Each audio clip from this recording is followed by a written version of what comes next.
الحمد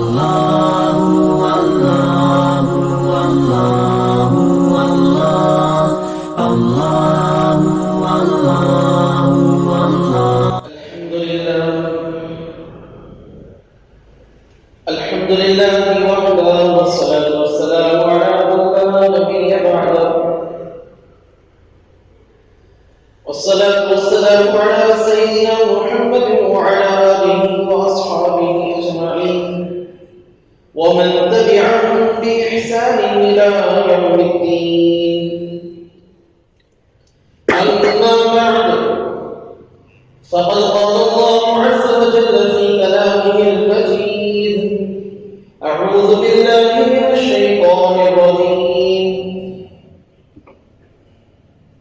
بسم الله الرحمن الرحيم. ألف لام ميم، ذلك الكتاب لا ريب فيه هدى للمتقين الذين يؤمنون بالغيب ويقيمون الصلاة ومما رزقناهم ينفقون والذين يؤمنون بما أنزل إليك وما أنزل من قبلك وبالآخرة هم يوقنون أولئك على هدى من ربهم وأولئك هم المفلحون. صدق الله العظيم وصدق رسوله النبي الكريم ونحن على ذلك لمن الشاهدين والشاكرين والحمد لله رب العالمين.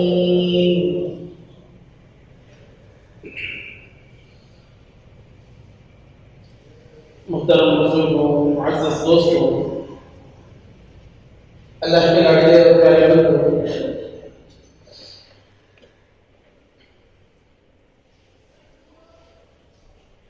عام طور پر عادت ہوتی ہے کہ ہم تمام لوگوں میں تقسیم کرتے ہیں، بچوں میں بھی تقسیم، انہیں اچھا بچہ، انہیں خراب بچہ، لوگوں میں بھی انہوں اچھے بڑے عزت والے، انہوں بڑی تھوڑا کم عزت، انہوں وقار والے، انہوں غیر وقار والے. یہ تعظیم کے لائق نہیں، یہ تذلیل کے لائق ہے. انسان کی عادت ہے ہر ایک کو ایک نظریہ ہے، اس نظریے پر ہم بولتے ہیں، وہ کس میں فٹ ہوتا ہے اس انداز سے اسے ایک ٹیگ لگا دیا جاتا ہے. اچھا کون ہے، برا کون ہے، نیک کون ہے، بد کون ہے. مگر ہمارے نظریے الگ ہیں، ہماری سوچ الگ ہے. حقیقی طور پر لوگوں کو جس پر تولا جائے وہ چیز اللہ رب العزت قرآن میں بتلاتے ہیں. ابھی جو آیت کریمہ تلاوت کی گئی ہے تمام حضرات کو اس بات کا علم ہے کہ قرآن شریف کی شروعات ہے. الف لام میم ذلک الکتاب لا ریب فیہ ھدی للمتقین الذین یؤمنون بالغیب. قرآن کی شروعات سورہ بقرہ شروع کی آیتیں ہیں. اللہ رب العزت اس کے اندر ایک معیار بتلا رہے ہیں انسانوں کو تولنے کا، انسان کو پرکھنے کا. شروع کی 20 آیتوں کے اندر اللہ تعالیٰ نے ساری انسانیت کو 3 طبقوں میں، 3 جماعتوں میں تقسیم کیا ہے. شروع کی 5 آیات کے اندر اللہ تعالیٰ انسانیت میں سے ایک دم عظیم اور اعلیٰ درجے کے لوگوں کو چھانٹتے ہیں اور اللہ تعالیٰ فرماتے ہیں وہ متقین مومنین ہیں، ایمان لانے والے. یہ اعلیٰ درجے کے لوگ ہیں، یہ اعلیٰ طبقے کے لوگ ہیں، یہ وہ لوگ ہیں جن کا ذکر اول میں آئے، قرآن کا شروع ہے اور اللہ تعالیٰ مومنین کا تذکرہ فرماتے ہیں. پھر دوسرا طبقہ اللہ تعالیٰ فرماتے ہیں منافقین کا، کہ جو ظاہر میں تو ایمان دکھلاتے ہیں مگر دل کے اندر چور چھپا ہوا ہے، کفر کو بٹھائے رکھتے ہیں. اور پھر تیسرا طبقہ اللہ رب العزت فرماتے ہیں کفار کا، جو ظاہری اور باطنی دونوں اللہ کے لیے، اللہ کے رسول کے لیے، ایمان والوں کے لیے، اسلام کے لیے، مسلمانوں کے لیے دشمنی پال رکھتے ہیں، تعصب پال رکھتے ہیں، اللہ تعالیٰ نے 3 طبقے ارشاد فرمائے. اور پھر جو آیتیں اب تلاوت کی گئی ہیں ان کے اندر اللہ تعالیٰ فرماتے ہیں کہ قرآن وہ کتاب ہے جس میں کوئی شک کی گنجائش نہیں ہے. قرآن وہ کتاب ہے جس میں کوئی شک کی گنجائش نہیں ہے. اللہ اکبر کبیرہ. اللہ نے ہمیں وہ کتاب دی ہے جس پر ہم سینہ ٹھوک کر کہہ سکتے ہیں کہ ہمارے پاس ایسی کتاب ہے جس کے اندر نہ کچھ کمی ہے نہ نقص ہے. نقص کمی تو بڑی بات، شک بھی کوئی نہیں کر سکتا. قرآن کا ایک ایک کلمہ، ایک ایک حرف اتنا حتمی اور اٹل یقینی ہے کہ اس میں شک کی گنجائش بھی نہیں ہے. اللہ تعالیٰ نے ایسا کلام پاک ہمیں عطا فرمایا ہے. ہم ایسے قرآن کے متحمل ہیں، حاملین ہیں. ایسا قرآن اللہ نے ہمیں عطا کیا ہے ساری دنیا کی کتابوں میں، ساری آسمانی، اللہ کی جانب سے بھی جو آسمانی کتابیں آئی ہوئی ہیں ان آسمانی کتابوں میں، دنیا کی ساری کتابوں میں، چاہے جس کسی نے بھی لکھی ہو، قرآن ہی ایک وہ واحد کتاب ہے جو اس بات کا اعلان کرتا ہے کہ آئے کوئی قرآن کے سامنے اس میں کوئی غلطی نکال کر دکھائے، آئے کوئی قرآن کے سامنے کوئی شک دکھائے، آئے کوئی قرآن کے سامنے کوئی کمی نکال کر دکھا دے. چلو قرآن نہیں دکھا سکتے، قرآن کسی کتاب دکھا کر دکھا دے. ہمیں قرآن کی بہت کم عظمت ہے. جو عظمت ہمارے دلوں میں ہے نا، یہ کچھ نہیں. قرآن تو اتنی مقدس کتاب ہے کہ اس کی عظمت کے لیے اگر ہم اپنے آپ کو مٹا دیں تو بھی وہ کم ہے. ہم جو قرآن کا ادب سوچتے ہیں، کرتے ہیں، قرآن کی جو عظمت ہمارے دلوں میں ہے قرآن کے مقابلے میں بہت چھوٹی، بہت چھوٹی. قرآن کی جو حقیقی عظمت ہے وہ تو ہم کر ہی نہیں سکتے. کہاں کلام اللہ اور کہاں ہم. البتہ اللہ تعالیٰ فرماتے ہیں ذالک الکتاب لا ریب فیہ، وہ ایسی کتاب ہے جس میں شک کی کوئی گنجائش نہیں ہے. ھدی للمتقین، قرآن راہ بتلانے والی ہے، راستہ دکھانے والی ہے، صحیح راہ پر لے کر جانے والی ہے. متقین، ڈرنے والوں کو، بچنے والوں کو، متقین کو، تقوی اور پرہیزگاری اختیار کرنے والوں کو. قرآن بڑی اعلیٰ کتاب، بڑی عظیم کتاب، مقدس کتاب. قرآن کا مقصد اللہ تعالیٰ بتاتے ہیں کہ یہ راہ دکھلانے کے لیے ہم نے اتاری ہے. قرآن کو ہم نے مشعل راہ کے طور پر اتارا ہے. راستے میں چل رہے ہیں، راستہ پتہ نہ ہو تو رہبر قرآن ہے. تاریخ اندھیری رات ہے، راستہ نظر نہیں آ رہا، قرآن روشنی ہے. کس کے لیے؟ ہر کسی کے لیے نہیں، متقین کے لیے. اگر کوئی اللہ پر ایمان نہ رکھنے والا قرآن پڑھے، جس کے دل میں کوئی طلب بھی نہیں ہے، کوئی ڈر نہیں ہے، اس کے لیے قرآن ہدایت نہیں ہے. اگر کوئی طلب کے ساتھ پڑھتا ہے، تقوی کے ساتھ پڑھتا ہے، اس کے اندر ڈر ہے، اپنے آپ کو جہنم سے، دنیا کی ظلمتوں سے، تاریکیوں سے بچانے کا ڈر ہے، وہ بچانا چاہتا ہے اپنے آپ کو. ایسا انسان اگر قرآن کھولتا ہے، صفحہ در صفحہ، کلمہ بکلمہ، جملہ بجملہ، اس کو اللہ تعالیٰ ہدایت عطا فرمانے جاتے ہیں. آگے اللہ تعالیٰ فرماتے ہیں کہ متقین کون ہے. یہ اصل جاننے کی چیز ہے کہ اللہ تعالیٰ نے کس معیار پر انسانوں کو تولا ہے. کیا میزان اللہ کے پاس ہے جس کی وجہ سے انسانوں کی اللہ تعالیٰ نے مردم شماری فرمائی ہے، تقسیم فرمائی ہے. قرآن ایسی کتاب جس میں کوئی شک نہیں، اور قرآن راہ بتلانے والی ہے، ہدایت ہے متقین کے لیے. آگے اللہ تعالیٰ فرماتے ہیں والذین یؤمنون، متقی وہ لوگ ہیں یؤمنون بالغیب، پہلی علامت، پہلی صفت، پہلی نشانی اللہ تعالیٰ فرماتے ہیں متقی کی کہ وہ ایمان بالغیب رکھتا ہو۔ ایمان بالغیب کیا چیز ہے؟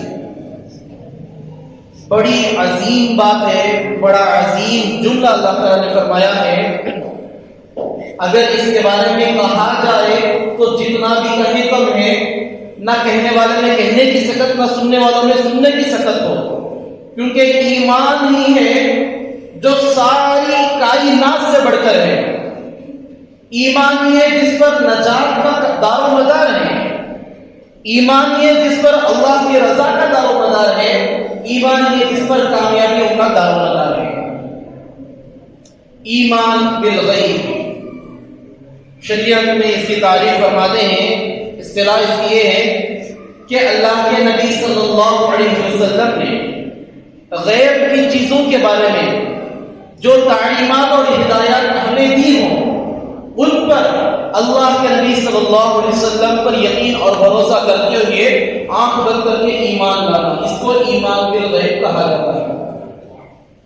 اللہ کے نبی صلی اللہ علیہ وسلم نے غیب کی چیزوں کے بارے میں جو تعلیمات اور ہدایات مسلمانوں کو دی ہیں، ہمیں دی ہیں، امت کو دی ہیں، ان پر آنکھ بند کر کے نبی پر بھروسہ کرتے ہوئے، یقین کرتے ہوئے ایمان لانا، ان کو مان لینا، ان ہدایت اور تعلیمات کو مان لینا، اس کو ایمان بالغیب کہا جاتا ہے۔ بڑی لمبی فہرست ہے ایمان بالغیب کی۔ جیسے مکتب کے اندر بچوں کو پڑھایا جاتا ہے ایمان مجمل، آمنت باللہ کما ہوا باسمائہ وصفاتہ وقبلت جمیع احکامہ۔ بچہ پڑھتا ہے، ہم سب نے پڑھا ہے آمنت باللہ کما ہوا، ہم اللہ پر ایمان لاتے ہیں ایسے جیسے اس کی شان کے مطابق وہ ہے، کما ہوا باسمائہ وصفاتہ، جیسے وہ اپنے ناموں کے ساتھ ہے، وہ اپنی صفات کے ساتھ ہے، اللہ تعالیٰ کے صفات پر، اس کے ناموں پر ایمان لانا۔ وَقَبِلْتُ جَمِيعَ أَحْكَامِهِ، اور ہم اللہ تعالیٰ کے تمام احکامات کو قبول کرتے ہیں۔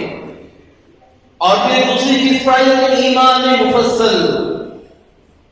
عام طور پر ہم کیا سمجھتے ہیں، کلمہ پڑھ لیے، ہاں بھی ہمارا مسلمان، لا الہ الا اللہ محمد رسول اللہ، کلمہ پڑھ لیے، اسلام میں داخل ہوئے۔ کلمہ پڑھنے سے اسلام میں داخل ہوتے ہیں۔ کامل ایمان کی بہت شرطیں، ایمان کو مکمل کرنے کی بہت لمبی فہرست اللہ کے نبی صلی اللہ علیہ وسلم نے احادیث میں بیان فرمائی۔ قرآن مجید میں جگہ جگہ پر اللہ تعالیٰ نشانیاں، علامتیں، صفتیں بتلاتے ہیں ایمان والوں کی، کہ ایمان والے کے اندر یہ صفت ہونی چاہیے۔ یہاں پر جو آیتیں تلاوت کی گئی ہیں، 5 صفتیں اللہ تعالیٰ بتاتے ہیں جو عظیم اور بڑی بڑی صفتیں ہیں۔ ان صفتوں کے تحت اور بہت ساری صفتیں اللہ تعالیٰ جگہ جگہ پر اللہ تعالیٰ ارشاد فرماتے ہیں۔ لہذا ایمان بالغیب، اللہ پر ایمان لانا، جیسے ایمان مفصل کے اندر ہے آمنت باللہ وملائکتہ، اللہ کے فرشتوں پر ایمان لانا، کہ اللہ تعالیٰ نے ایک مخلوق پیدا فرما رکھی ہے جو نور سے بنی ہے، ان کا نام فرشتے ہیں، وہ نہ اللہ کی بیٹیاں نہ اللہ کی اولاد ہیں، اللہ تعالیٰ نے انہیں اپنے کام کے لیے پیدا فرمایا ہے، وہ جیسا اللہ تعالیٰ کا حکم ہوتا ہے وہ اس کے مطابق عمل کرتے ہیں، وہ لمحہ بھر کے لیے اللہ تعالیٰ کی نافرمانی نہیں کرتے، کیونکہ کفار و مشرکین مکہ کا یہ عقیدہ تھا کہ فرشتے اللہ کی بیٹیاں ہوتی ہیں۔ اور جب اللہ کے نبی صلی اللہ علیہ وسلم نے دعوت دی ایمان کی، ایک اللہ کی، تو انہوں نے کہا کہ نبی جی ایک کام کرتے ہیں، لڑائی جھگڑا آپس میں کیوں کرنا، آپ بھی ایک خاندان کے، ہم بھی ایک خاندان کے، ایک قبیلے کے، ایک شہر کے۔ سورۃ الکافرون نازل ہوئی، اللہ تعالیٰ نے اس پر نازل فرمائی تھی۔ کفار نے کہا کہ ایک کام کرو، آپ یہ خدا کی دعوت دیتے ہو نا، چلو ہم بھی ایمان لے آتے ہیں. ایک کام کرو، آپ بھی ہمارے خداؤں پر ایمان لے آؤ. آپ جن خداؤں کو مانتے ہو ہم ان خداؤں کو مانیں گے. ہم جن خداؤں کی بت پرستی کرتے ہیں، عبادت کرتے ہیں، آپ بھی ان کی عبادت کر لیجیے گا.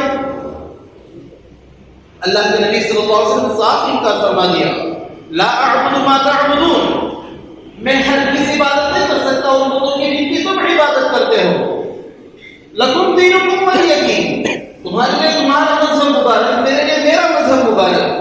میرے مذہب کی میں دعوت دوں گا، اس کی طرف بلاؤں گا تمہیں، مگر میں تمہارا مذہب قبول نہیں کر سکتا. البتہ فرشتوں کو وہ لوگ اللہ تعالیٰ کی بیٹیاں اور اللہ تعالیٰ کی مانیاں مانتے تھے، اور ان کا عقیدہ تھا کہ فرشتے بھی خدا ہی ہیں، کیونکہ فرشتوں کے ذریعے سے دنیا کا نظام اللہ رب العزت چلاتے ہیں. تو انہوں نے یہ سوچ رکھا تھا کہ جو حضرت میکائیل بارشوں کا برسانا، رزق کا اگانا، یہ ان کے تحت ہے. لہذا انہوں نے سمجھ رکھا تھا کہ جو حضرت میکائیل ہیں یہ بارش کے خدا ہیں، یہ بادلوں کے خدا ہیں، یہ رزق کے خدا ہیں. اس طریقے سے جو فرشتے جن کاموں پر متعین تھے وہ انہیں بھی اس وقت خدا مانتے تھے. میرے لیے چھوٹے خدا ہیں، بڑا خدا اللہ تعالیٰ ہے. الغرض یؤمنون بالغیب، ایمان بالغیب میں سے ایک بات یہ بھی ہے کہ فرشتوں پر جس طریقے سے اللہ تعالیٰ نے پیدا کیا ہے، جس کام پر معمور کر رکھا ہے، ان کا جو درجہ ہے اس درجے کے مطابق ان پر ایمان لانا. وَكُتُبِهِ، اور اللہ تعالیٰ کی کتابوں پر ایمان لانا. اللہ کے نبی صلی اللہ علیہ وسلم پر جو کتاب نازل ہوئی قرآن مجید، اس پر ایمان لانا، اس کو ماننا. اور اللہ تعالیٰ نے قرآن سے پہلے جو کتابیں نازل فرمائی ہیں ان پر بھی ایمان لانا، ان کتابوں کو بھی ماننا کہ وہ کتابیں اللہ کی طرف سے منزل ہیں، نازل شدہ ہیں، اور اللہ تعالیٰ کی طرف سے جو کتابیں نازل ہوئی تھیں وہ حق تھیں. وہ رسولی، اور غیب کی چیزوں میں سے یہ ہے کہ اللہ تعالیٰ کے رسولوں پر ایمان لے آئے. ہمارے زمانے میں، اب کے ماحول میں، ہم تمام الحمدللہ ثم الحمدللہ، ہم اس پر اللہ تعالیٰ کا کتنا بھی شکر ادا کریں کم ہے کہ ہم نے نہ نبی کو دیکھا ہے، نہ رسول کو دیکھا ہے، نہ فرشتوں کو دیکھا، نہ قرآن اترتے ہوئے ہم نے دیکھا، پھر بھی ہم ایمان رکھتے ہیں. یہ بڑی عظیم چیز ہے، بڑی عظیم دولت.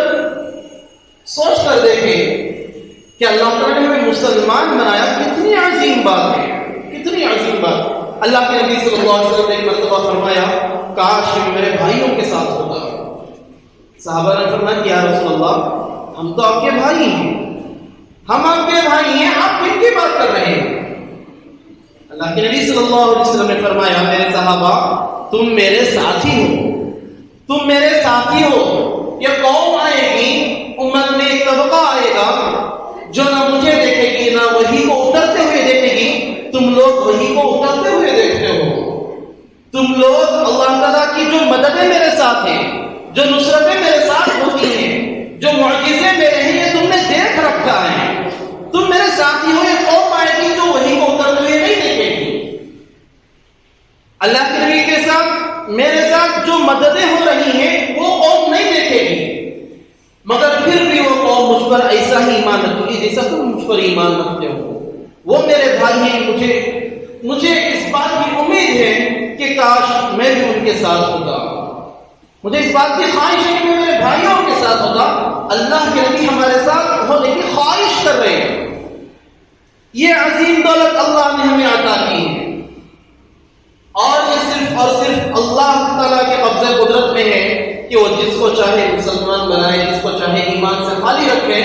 ورنہ اس سے بڑی بے وقوفی کیا ہوگی کہ خود کے ہاتھوں سے مٹی کے پتلے بنائے اور اسی کے سامنے سجدہ کرے. اس سے بڑی بے وقوفی کیا؟ بچے گھر بناتی پو سے پھر توڑ کو چلے جاتے. کھیل ہے ہاتھوں سے بنانا، گرانا، کھیل. بچوں کو بتاؤ کہ یہ چیز فانی ہے، اور کچھ لوگ انہی کو پوجے، ان کے سامنے سجدہ ریز ہو، انہی پر اپنا ایمان و عقیدہ رکھے. اس سے بڑی بے وقوفی اور کیا ہو سکتی ہے؟ اس سے بڑی بے وقوفی اور کیا ہو سکتی ہے؟ ناپاک گندی چیز کو پاک سمجھ کر پیا جائے. اللہ تعالیٰ نے ہمیں اس سے بچا کر رکھا ہے. الغرض ایمان بالغیب، اللہ پر ایمان لانا، فرشتوں پر ایمان لانا، اس کی کتابوں پر، اس کے رسولوں پر، قیامت کے دن پر، اور تقدیر کے ہر اچھے اور بری تقدیر، ہمارے ساتھ جو بھی اچھا پیش آئے جو بھی برا پیش آئے، من اللہ تعالی، اس بات کا یقین ہو، اس بات کو ہم مانتے ہو کہ یہ چیز اللہ کی جانب سے ہے. اسلام کے اندر اتفاق کیا نہیں ہوتا، اچانک ہوگا کہ نہیں، جارے کا اچانک ایکسیڈنٹ ہوگا نہیں، جارے کو ایک دم گھستا ہو، 1 منٹ میں پڑ جاتا تو ہو جاتا تھا. شریعت میں ایسی کوئی چیز نہیں، اتفاق نام کی چیز نہیں ہے. ہر چیز متعین ہے، لکھی ہوئی ہے، جو لکھا ہوا ہوتا ہے وہ پورا ہو کر رہتا ہے. دھوکہ ملنا تھا، لکھا ہوا تھا، اسباب کچھ بھی بنے ہو، دھوکہ ملا ہے. گرنا تھا، اسباب کچھ بھی بنے ہو، مقدر میں تھا، گرے. کوئی بھی معاملہ پیش آئے، والقدر خیرہ وشرہ من اللہ تعالی، ہر تقدیر کی اچھی اور بری چیز اللہ کی جانب سے ہے. اسی لیے اس پر فضائل بھی رکھتے ہیں. اللہ کے نبی صلی اللہ علیہ وسلم نے فرمایا کہ مومن کے ساتھ اچھائی پیش آ جائے، کوئی اچھی چیز، مومن اس پر شکر ادا کرے تو اس پر اللہ تعالیٰ اس کے درجات بلند کرتے ہیں. کوئی بری چیز پیش آ گئی، اس پر بھی مومن نے اگر یہ سوچا کہ یہ میرے رب کی جانب سے ہے، میرے رب نے لکھا تھا، میرے مقدر میں تھا، یہ اللہ کی جانب سے ہے، میں اس پر صبر کرتا ہوں، اس صبر پر بھی اس کے لیے جنت کا وعدہ ہے. مومن کا ہر ایک عمل ثواب، مومن کا ہر ایک عمل فائدہ. کوئی چیز مومن کے لیے نقصان نہیں، الا کہ ہم اپنی سوچ سے کچھ کر لیں، ہم نے نیتیں تبدیل کر لی تو ہر چیز ہمارے لیے بری بن جاتی ہے. اچھا کام، قربانی کرنا اچھا کام، نیک کام، نیت اگر اللہ کو راضی کرنے کی ہے، اللہ کے نام پر قربان کرنے کی ہے، تو یہ قربانی ہمارے لیے باعث ثواب ہے، جنت میں جانے کا ذریعہ ہے، اللہ کی رضا کا سبب ہے.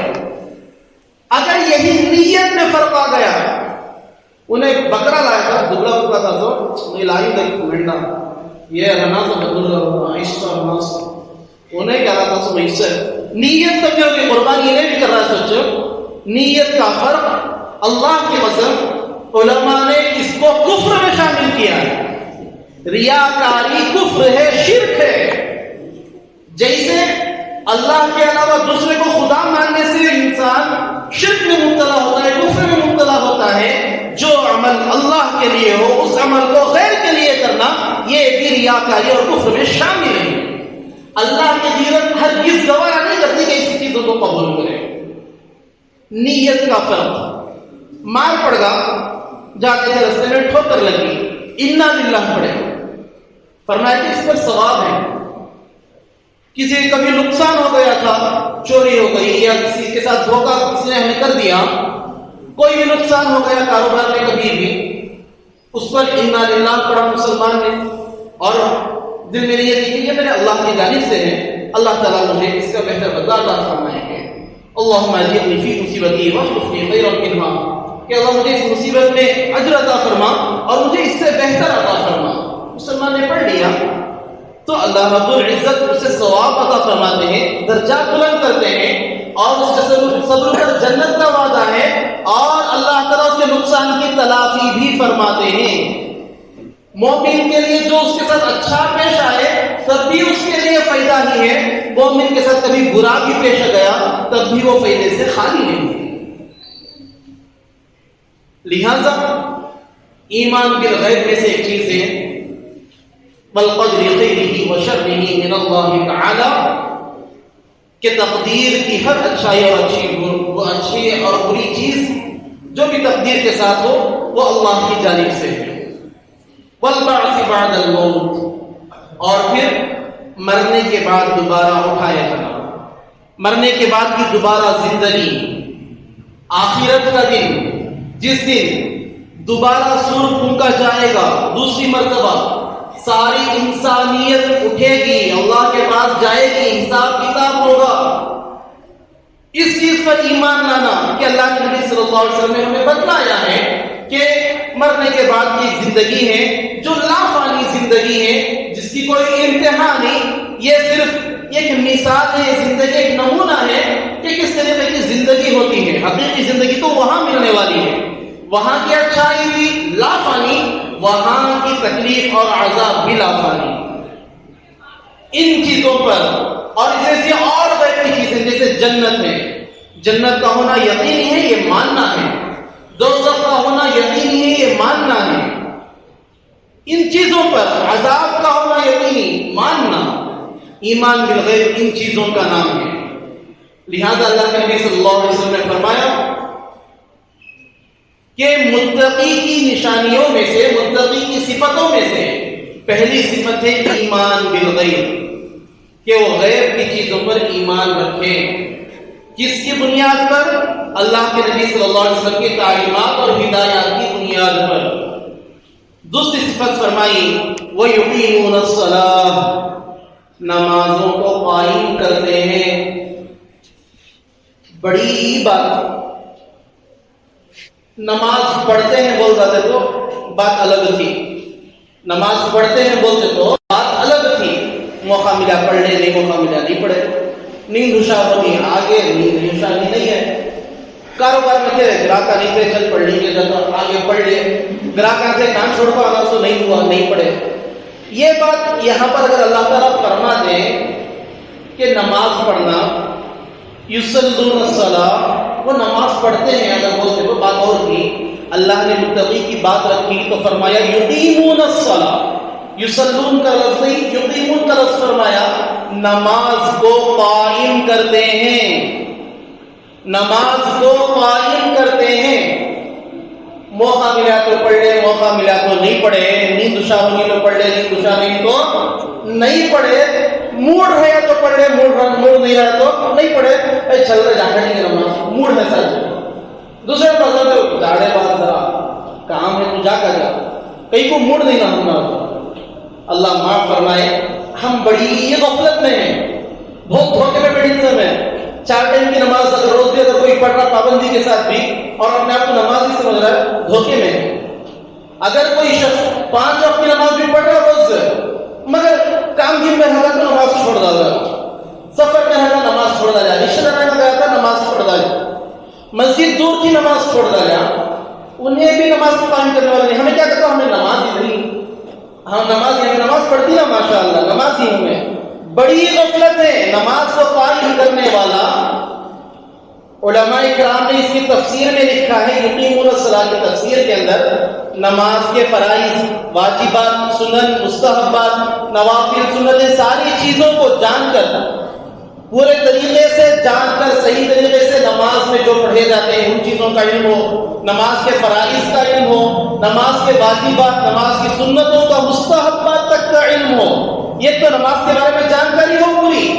اور دوسری چیز، نماز کو ہر حالت میں ادا کرنے والا ہو، ہر حال میں نماز کو ادا کرنے والا ہو، نماز اس کی کبھی بھی چھوٹتی نہ ہو، فرائض نہیں سنن و نوافل تک کی پابندی ہو، اس شخص کو اقامت صلاۃ کا ٹیگ دیا جائے گا۔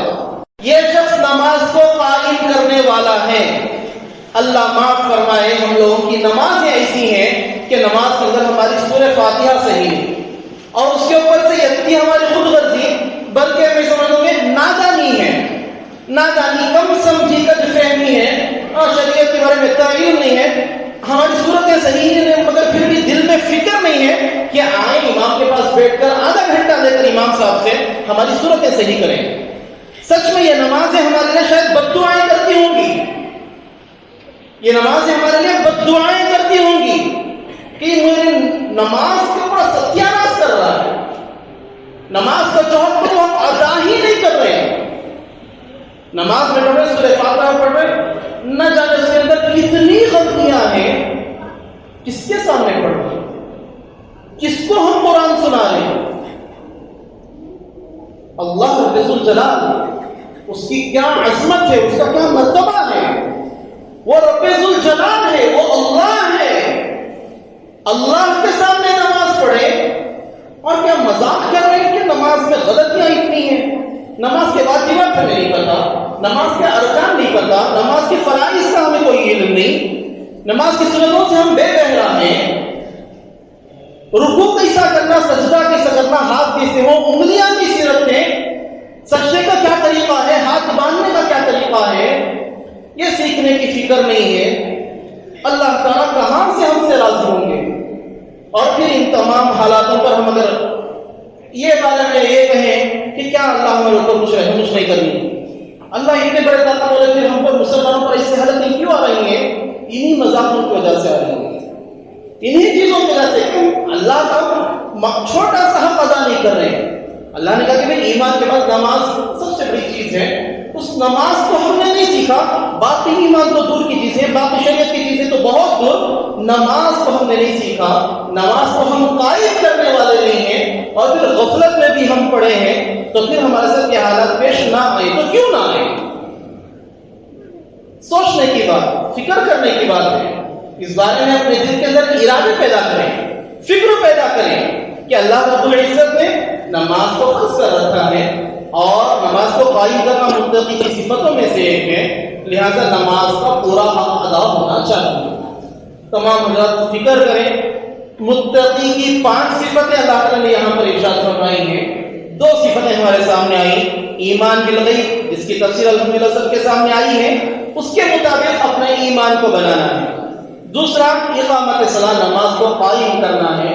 یہ 2 صفتیں، اور 3 صفتیں انشاءاللہ اگر وقت باقی رہا، جان باقی رہی، ملاقات باقی رہی تو انشاءاللہ آپ کے سامنے آئیں گے۔ اللہ تعالیٰ سے دعا ہے کہ اللہ تعالیٰ ہمیں سچے معنی میں، حقیقی معنی میں ایمان والا بنائے، متقی بنائے، ہمیں اللہ تعالیٰ کا ہر حکم مان کر دل و جان سے اس پر عمل کرنے والا بنائے۔